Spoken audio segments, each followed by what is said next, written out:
Welcome, everyone. Welcome to the Dying Your Way podcast. We have two very special people that I'm interviewing today.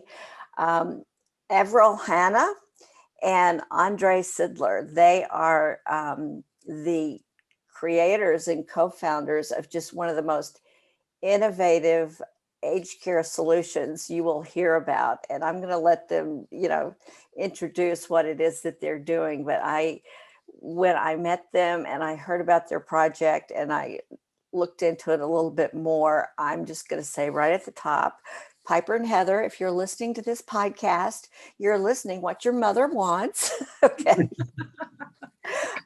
It's really great. They have the Elysium Cruise residence, and we'll be talking a lot about that in the interview. But I want to introduce you to Avril and to Andre. Welcome, Andre and Avril. Avril and Andre. It's so lovely to be here. Thank you. Yeah, thank you, Claire. Thank you for the gift of your time, and also for that of your audience that are avid listeners to you, and what you have to offer, which is very noble and a magnanimous a project of yours that you've undertaken through your life lessons and in your life journey. So that's thrilling. It's absolutely thrilling. Would you like us to give you a brief rundown on what we've been working on in the last 6 years? I want to get to that, but I think before we even go there, I love to find out people's story. And I mean, this is, I know, Avril, it's a passion for you, but really for both of you, why is aged care, you're young, why is aged care a passion for you that you would even embark on what it is that's so huge that you're doing? What's the passion behind it? Well, it was our parents. We thought, well, hang on, we're not super young. And our parents are aging, and we really wanted to find what was out there, what was the best we could do if our parents had to go into some sort of aged care. And we just found that no, there weren't a lot of good stories. And like Andre said, where's the one where we get the beautiful views out of the water every day? And I know my mum has loved cruising, as have I, and she loves the water. And I think a lot of people aspire to be by the water or be on the water. And we thought, well, why can't we do this? And it's something for our parents. And as it's evolved, it's become something that we hope that one day we'll end up on. Exactly. So, Andre, we know now that we're talking about a cruise line for aged care and a residence and a lifestyle that is just so exciting. If you love the water, it's an exciting thing. Why don't you tell us a little bit about Elysium? Well, Elysium, the word comes from Roman and Greek mythology with regard to paradise. It was featured in the movie Gladiator with regard to the troops, and if they end up in Elysian fields, which means you've got no more cares, no more worries. You're in paradise now. You're being looked after. You're in the hands of the gods. So in that regard, we thought the name was quite appropriate. And to add to what Avril was saying, this started 6 years ago with our octogenarian parents. We thought, well, we better start thinking about it because they're fine now and mentally quite with it. So that won't always be the case. And we looked at aged care facilities, what the cost is, how's the process. So that's where the process started for us, and it would be for a lot of other people. It's actually their children doing the research on their behalf to say, well, this is what we can afford, and we really think this is a really good place for you to go to. So we did that, and we found, okay, where's the one that's on the luxury cruise ship? There was none. And I think, well, these are two known industries, so we're not geniuses. What we've done is dovetail to the luxury cruise ship industry as well as the premium aged care facility and just put them together. So we've drawn those pieces of the puzzle together to create something that is a suitable platform to honour our parents and our elders. I'm half Samoan, my mum's Samoan, my dad is Swiss and he passed away some years ago, but in our nature and our culture, it's what a dutiful son does or a dutiful daughter is to honour your parents, because we are here because of the fact that they raised us up on their shoulders so that we could see further past the horizon and to achieve those goals, to get there. So it's incumbent upon us to actually then honour them with a great place in which they can spend their time to go over their life of sacrifice, honour that as well as their accomplishments. So that's what that's about, and why we think this is very important. And it's as long as we've got breath in our lungs, we'll continue with this to make that happen, because we just think it's worth it. It adds life to the years and years to the life. Yeah, I want to spend some time talking about the benefits and the perks of it. But one of the things that I think most people don't realize is that 79% of us will die of a slow, progressive, chronic illness. Yeah. And most people will have, a very long term, even if they have say they're diagnosed with congestive heart failure, they will have years, sometimes even decades before they actually get to what we call a terminal condition. Mm-hmm. And during that length of time, of course, you want the quality of life to be as high as possible while still getting the appropriate medical care. And many people are in curative stages for a lot of that. And then it gets to a point where, the benefits outweigh the risk outweigh the benefits, and it goes into more of a palliative care, hospice care mode. So one of the things that I really wanted to talk to you about, that you can let the listeners know, is about how it works on a traveling aged care facility to meet those different levels of care. Yes, well, what we've done is not necessarily genius or rocket science. We just researched it and just put the two together. We've just joined the dots, and we've secured and we're in discussions with a 5-star luxury cruise ship that comes off the line from its fleet in a couple of years' time. But there's some others that are actually available now, and we've in partnership discussions with a premium aged care facility provider in the US. They own and operate 330 nursing homes there. They've got 12 in China, and they've just penetrated the Indian market. So when we the name of that company was Genesis, was that right? Yes, it's Genesis. It's Genesis Healthcare, and the branch will be dealing with Genesis Healthcare International. However, look, there's still, we don't want to misrepresent ourselves. We're in discussions with them, but we've been in discussions for over a year and a half now. So they're very excited. They're huge in the United States. They're huge. They are. And they absolutely love the idea. Yeah. They are super excited to join us to make this, happen. Yeah, to make this happen, and we'll be basing the ship. The ship will just leisurely cruise from one lovely port and spend time in the port for 2 to 3 weeks at a time, and then as the weather changes, we'll just leisurely cruise to another safe harbour through Australia, New Zealand, and the South Pacific initially. So that's all. That's where it will be based. So people will come on. The ship is a residence ship. It's a residence ship model.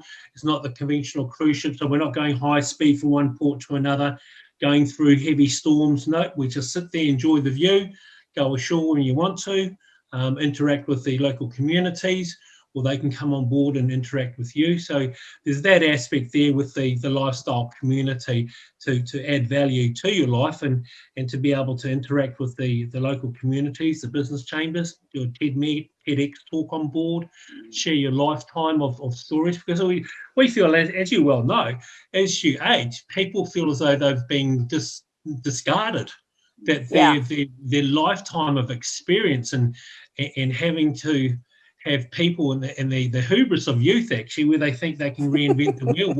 Well, why wouldn't you just ask, and you learn more at the feet of your elders and those who've been there before, that you can shortcut your journey and actually get to wherever you need to go. All you need to do is just pay more attention to listening rather than talking. So we feel this is a great opportunity for those on board the ship. There'll probably be around about 550 residents on board, and within 2 minutes they can be in surgery. We've got a medical facility on board, comprehensive, so that they want for nothing, and if they do fall over, they'll be in surgery within 2 minutes, as opposed to waiting 45 minutes for an ambulance. Right. So there's that aspect to that.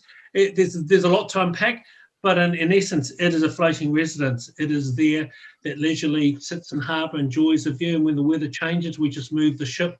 4 months of it will be in the winter season, will be in the South Pacific Islands. So Tonga, Rarotonga, Samoa, Fiji. So you can sit there and you know, the romance of the South Pacific from movies from the 30s, 40s, and 50s.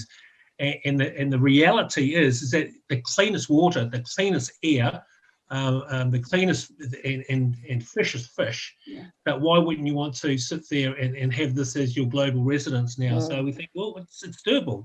This is not rocket science. Yeah. So I know that you've been working on this concept since 2015, and well, I'll let you talk about the launch and when that actually is going to transpire. But the setback that the cruise industry had during the COVID-19, you know, there are concerns, I think, that a lot of people have. Well, there are two things: concerns about cruising because of what happened, particularly in Australia. The Ruby Princess was something that the only really COVID experience that Australia's had was with the Ruby Princess that was on the East Coast. And the fact that COVID is still around and going through variant stages. So what do you feel like that's been a setback? How do you mitigate that? I mean, yeah. It's been an interesting time because a lot of people have said, oh, you know, well, this is not going to work now. Your idea isn't going to work because, look, no one wants to go on a cruise ship anymore.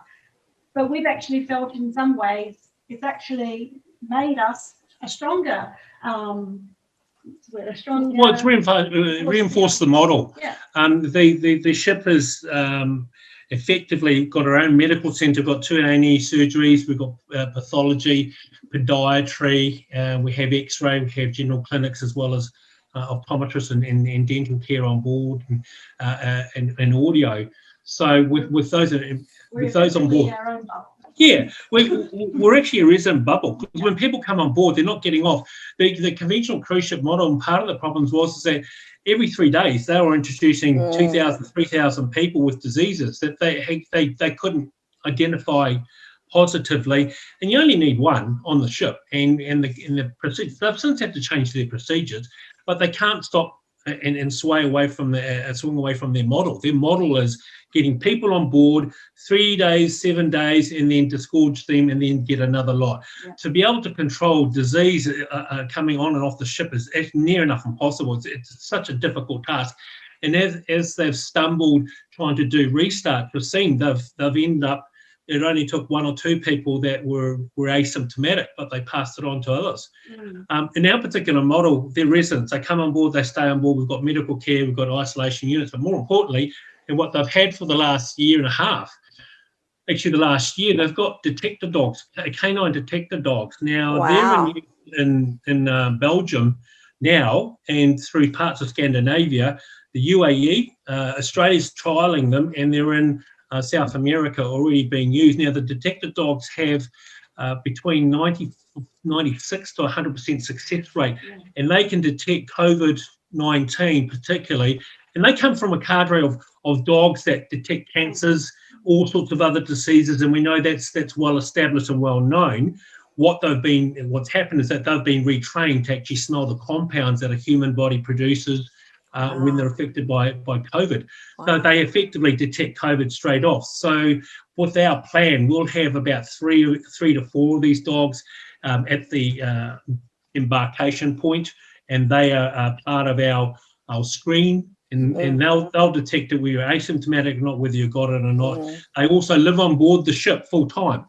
So if you're not feeling well, we'll send good staff down to actually have a check out and see how you are. And Dr. Gustav, Dr. Gustav, the furry doctor will come down and actually be able to quickly ascertain what state you're in. And more importantly, they'll probably say, oh, look, whatever it is, you haven't got COVID, it's something else. Okay, would you require, maybe you haven't thought yes or no on this yet, but would you require a vaccine passport, for lack of a better word, proof of vaccination? We will follow the current procedures that will be into place by the time we launch in the next 9 months. It's the earliest we can get if we're in discussions to secure a ship in the next month or two, subject to the industry. We will follow their protocols. They've done a lot of work on it with regard to what's acceptable, what's a vaccine. Unfortunately, due to human nature, you'll notice that sometimes people are a bit careless with the truth with regard to Really? whether they've been vaccinated or not. You can now get on the black market vaccination passports. You can purchase them. So that's not a guarantee for us to say, well, you've been vaccinated and that you're clear. We will use our canine detector dogs, and we'll use swabbing. And by the time we're closer to the launch, there will be more advanced swabbing procedures to back up what the dogs are saying. So we will protect our residents' bubble, and once we're all on board, we stay on board. And if it's safe to go ashore, we'll do so. But other than that, we're self-sufficient. And if there's problems here in Australia and New Zealand, we'll up anchor, we'll go to a non-COVID island and sit there and watch the sunset go down for a couple of months. And then Auckland, New Zealand has been, well, and Australia too, they have just been exceptional in how they have dealt with the pandemic and the criteria and how they follow the science. Love Jacinda Ardern, I'll just say that. But yeah, there's this pent up demand to cruise. I've cruised a lot. I love it. And I love the water. I just, the thought of leisurely, not being rushed to go to a place like Rotorua and, going to see the Southern Alps, which I haven't seen yet. I've been to other parts of New Zealand, but I haven't gotten that far south. And, for those listeners that have not been to New Zealand, you must put that on your bucket list. It is just probably the most beautiful place on earth. It is just so gorgeous. It is stunning. Yeah, there's a reason why they filmed Lord of the Rings there, because it is Middle Earth. Kaikoura in the Southern Alps there are absolutely stunning and quite dramatic. It does remind me, for those who've been to Lebanon, there where you've got the mountains there looking down on the coastline. Kaikoura is just like that on that coastline. You've got the beauty of the coast while looking up at the snow glistening mountains in the background. So the ship will go past that or cruise past that. So you'll be exposed to those views and a different view every day, or whether you're on a mooring and there's a wind change, your view changes. You can't get that anywhere else, and it's ocean views, and you can't escape that. And we think that's just good for the blue space therapy. There's academic for mental health. There's academic reports out now about what they call blue space and green space. Now, blue space has been proven, and it's an easy search on Google. There's academic reports to say that blue space actually improves your psychological state of mind. It reduces stress. So why wouldn't your health improve by sitting there and watching blue skies, blue seas, and blue space every day and being looked after? So we think that can only be a positive for people being resident on the ship and moving around with like-minded people while you promenade around the deck, looking at the Kaikoura Ranges. Yeah. Well, I want to get into some of the perks, because I just started, I did a list. I was like, my number one thing on the list was that it's in nature. I love being in nature wherever it is, but that you're able to travel to ports of call where I've never been, and I think that's one of the things that defines the benefits of being retired, is that you have, not that I am, but that you have the ability and the time to really feed your soul and feed your mind, and that there would be programs on board where people could learn new things and experience new things that are, and you have even, I won't call it a men's shed, but a shed, it is a men's shed. Yes. People in America don't know what a men's shed is, but that you have that on board and that you have gardening on board. It's just like, you just meet everything that people have the freedom to stretch their mind in a new way. It's all there. And if you don't feel like it one day, it's there the next. It's there the next day. There's no rush. You can literally go out your day. The other thing is, if there's something when we're in Port, let's say in Marlborough Sounds, if there's several coves in which you can just tuck up and stay a week there and move around. But if you want to go ashore, it's just a matter of just hopping on the tender and going ashore with your gal friends or your male friends want to go and do something, you can do so, because you go ashore as if you were a tourist. And then you come back and this is your floating home and go and see the dock if you need to, etc., etc. But there's lots of that. We have aquariums. There'll be about 10 aquariums on board. So if you just want quiet time, you just go and sit there, and it's a dim lighting, and you just sit there and contemplate life, the universe, and everything in it while you're watching these fish. So there's something for everyone. There's the huge library, which is very lodge resorty like, and you can go down there and smell the wood and the muskiness of the books, which is something that we all relate to, coming from a background where we've read as opposed to looking at computers. So for this, it takes us back to a time in our youth where we quietly enjoyed that. The pet therapies, what we are really excited about is there'll be 2 cafes. One's called the Cat Chat Cafe, and we'll be sourcing from rescue facilities for rescue cats and giving them a life on board the ship. They'll live on board the ship full time. This is where they'll spend the rest of their days with us. The residents will get a chance to choose that, so we can take photos and go and look at the websites for the SPCA and see what cats they would like. And that's the same for the dogs. And the dogs will go and live in the dog, what we call the dog house.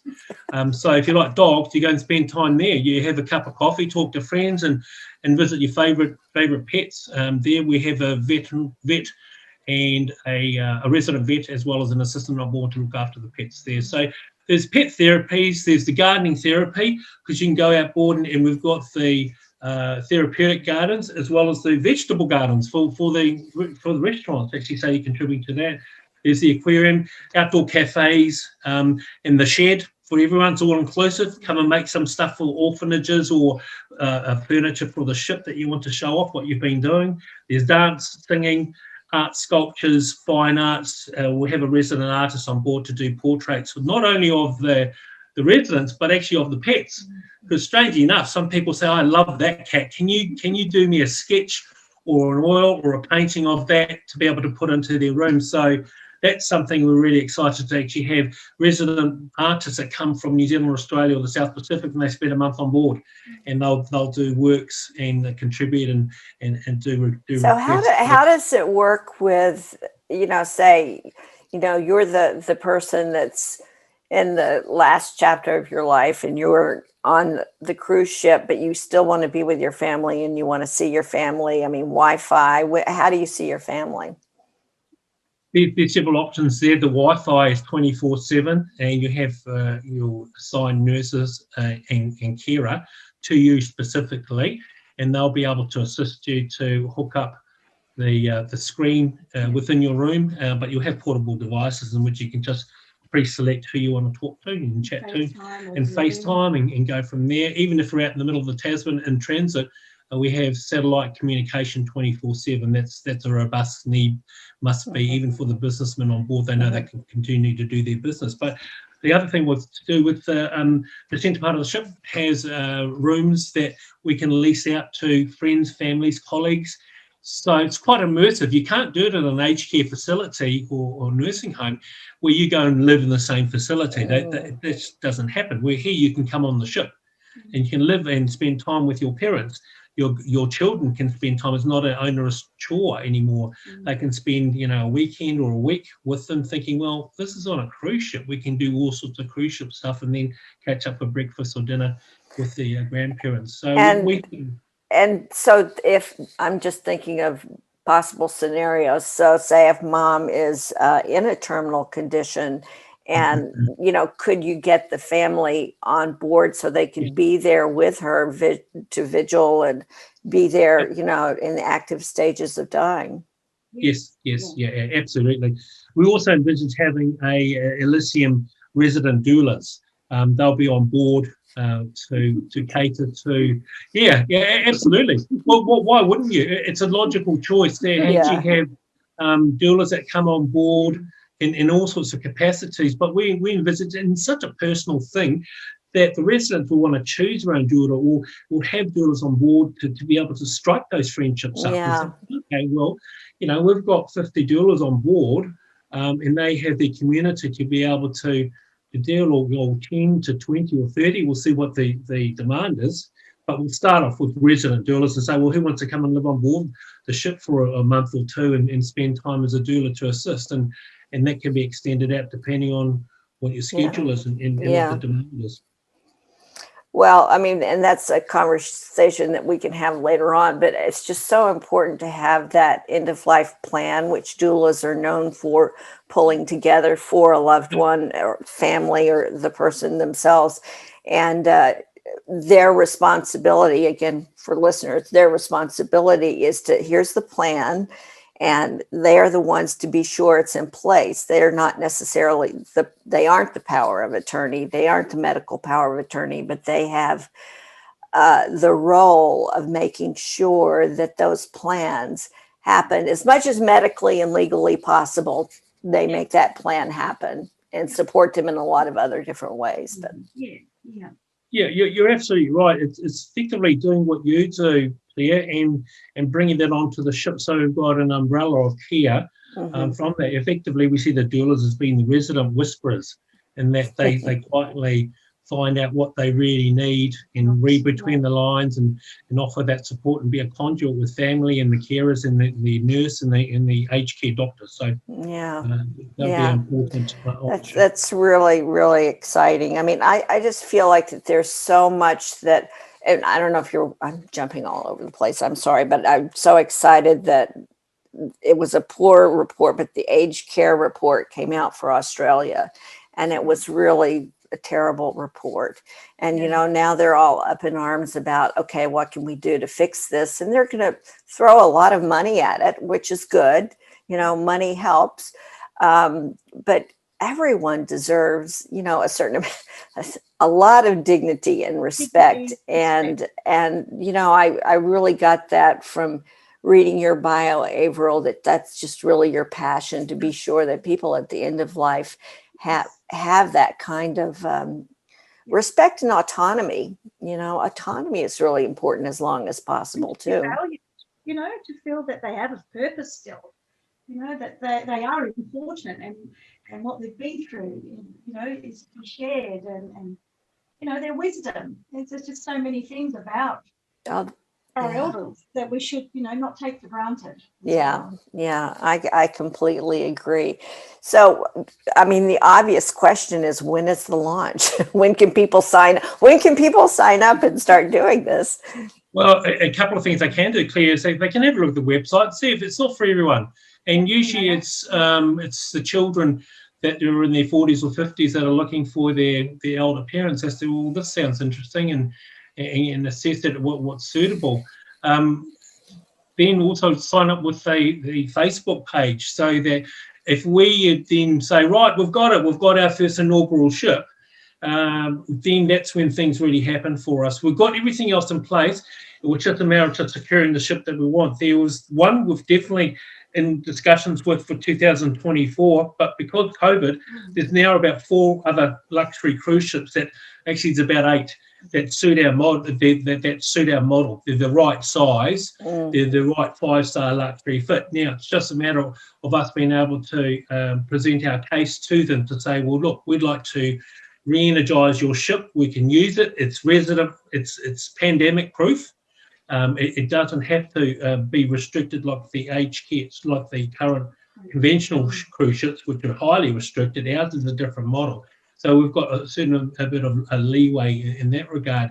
So we can activate their ships, get their crews up and running, and repurpose it to be an aged care residence. And the aged care architects, there was 2 companies here in New Zealand, and one of them was Avery Architects, and Kerry Avery was on the ship and did a survey of it.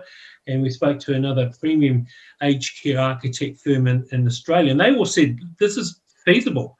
This is just a cosmetic change. It's got the wide doors, it's got the large bathrooms, the The large, lifts, the lifts. yeah. Yeah. Lifts was they said that was very important. We didn't appreciate it. And they said, no, they got to be, fit a stretcher and stuff like that. So they said, that to all intents and purposes, this was a very easy conversion that they could do. And they said it's totally doable. So with that in mind, let's say we had a ship, we were able to discuss that with someone who's prepared to give us their ship, and we can get it up and running for them and pay the rates, or at least the purchase. The first launch would be February next year, so it's less than nine. It's only 9 months away. So Wow. That's how, and we'll be launching. We're launching it because it's going to be based in Australia, New Zealand, and Australasian waters. We feel that the best time to launch is in the summer months. So it'll be between December, February, March of the year. And if we miss this window, then it'll be December, March of the next window, 2023, 2024. But we're optimistic. And like Abraham Lincoln said, the best way to predict the future is to create it. So let's push forward and negotiate and put a compelling argument forward to the decision makers for the ships that we want. All we need is one of the 8, because they're all sister ships. So and those in the industry will know who we're talking about when we talk in those terms. I know which ones we're talking about. Yeah, well, I mean, there are just so many possibilities, and it's a huge vision that you're holding. It really is, and I know it's going to take so much work, but labors of love are just a lot easier to do than other business models. And I just am so grateful. I'm happy I met you, number one, but I'm just so grateful that you're doing this. I mean, it's not going to be for everyone, but for those that it is, oh my goodness, it's just going to be transforming, and I will do anything to support it. I mean, I just think it's a great idea, a great concept. And well, we appreciate that, Claire. And it's not an accident that we've met, and life unfolds the way it does. So when you look back in your life and the people we've met along the way, you then sort of think, wow, that was meant to happen. And we believe that's the case here. It's been a really interesting journey. It's been an interesting journey. It's always the people you meet along the way. It's not always the destination, as you all know. So we'll unfold how it is. And we've been blessed to meet people like yourself and also your audience to be able to spur it on and talk about it and think if this is their thing, or if they know someone who you think that would really be a great way to honour their life and to spend it with like-minded people, then this is for them. However, as I said, if you want to make God laugh, tell him what your plans are. So, he kind of looks down and says, no, I've got another destiny plan for you. So we're just following the cues that this is good, and we're inspired by one of the Greek words, and you might be familiar with it. It's Philotimo. And it's a very important word to the Greek culture. It's an essence to it. It encompasses all the virtues of honour, integrity, duty, pride, dignity, and to respect and help others. So we really think that if you had to sum up what we're doing, it's Philotimo. It really is. It's doing the right thing. We think this is worth fighting for. This is worth working for. We can do better as a society. Yeah. Yeah, and a society is really just as good as they treat their elders. Yeah. And I'm glad, Avril, that you brought up wisdom, because I think that's something that is, this is a new thought that has come to me recently. It's not my thought. Somebody said it, and it really resonated, that there is a whole generation, 80 years and older, that have no role models. Yes. Because nobody lived that long before them. So you really are reinventing a possibility. It's just a possibility, but let's make the most of the wisdom that the elderly people are carrying, and we will be that one day. Yes, that's right. Yeah, no, I do believe in that. And here's another thought as well. It came to us, is that you imagine if this Philotimo was around in a time frame where there was Stephen B. Hawking and Albert Einstein and men of great thought and knowledge and resources. You imagine if they were living on the ship and they were conversing and they were having chats. Oh, they lived for one more year longer than they did, Yeah. what solutions do you think they would have come up oh with? my goodness. That's just, yes. It changes things when you get those like-minded people that are intelligent, and they captains of industry. Yet they all need aged care at some stage, and this is a facility that their company can have say, well, this is part of your retirement package. You get a place on the Elysium ship. And thinking absolutely, because they'll be having interesting conversations every day. What solutions do you think they'll come up with? The synergy it's really like a real think tank. And that's why we also thought, like Andre said, there are people on there. They've got a lot to share with other people. And, we could have things like, TEDx talks and things like that. Yeah, TED Talks, Med Talks, people like who could just, they're fine. They might be not well, but their mind is still there, and they want to be able to feel, like we said before, valued, and share that information, share that wisdom. And other people can, come and listen, or podcasts and things like that. Because people still, why do I have to put in a home with no one I can talk to, and no one I can, interact with? Go to the Cat Chat Cafe and visit your favourite cats and have a chat with your favourite people, and sit there and talk about the what ifs, and do your broadcasts, your podcasts from on board the ship with the sea as a background. Imagine that. I think that would be stunning. And in between the day, you think, right, I've got to go off, and I've got a couple of people I spend time with. So thank you for your time. And get to interview one brilliant person, elderly person after another. Absolutely. That would be mind-boggling, because of the things that they'll possibly be willing to share with you that they wouldn't have perhaps discussed or felt need to, and feel valued to say, well, this is an important thought for the day. The possibilities there. There are so many possibilities, but more than anything, I just want to thank you for your time and your vision. I just really thank you for your vision. I think we just need to really rethink aging, and and make quality healthcare at the end of life accessible for everyone wherever we are. It is possible to have a sacred death if you know what to ask for and you know what to put into place. And that's what we're all about. And I really thank you for taking your time today to be on this podcast to promote your idea, because it's just brilliant. It's just brilliant. Well, thank you, Claire. Well, let's say it's our idea. It's because of people like you that inspire us to say we can do better. We're doing the right thing. This helps people. It's not about. It's like that. President Truman. He said, it's amazing what you can accomplish if you don't care who gets the credit. We're not after the credit. We just know we can do better. We just pull like-minded people together. So, Andre, if people do want to find out more information, how do they get hold of you or Avril, or just where do they go to get more information?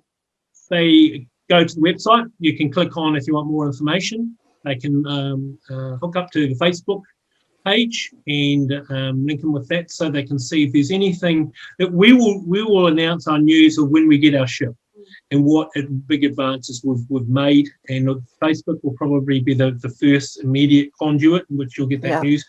We have a Pinterest page. You can have a look at the type of decor we're going to have, the classic car fleet that we'll have ashore. So it'll take you shopping, or take you to the vineyard, or take you golfing in a 1950s Buick Roadmaster. So there'll be a fleet of those type of cars to take you around and just have fun. The idea is to have fun. So, well, we'll provide the links, at the bottom, so people can go to it. And again, thank you so much for your time. And I know we'll be chatting frequently. It's great to meet you both. Yeah. Well, we look forward to having you on the ship, Claire. God bless. And regards to Terry and all your readers, continue in good health. Be blessed. Safe journeys. Thank you.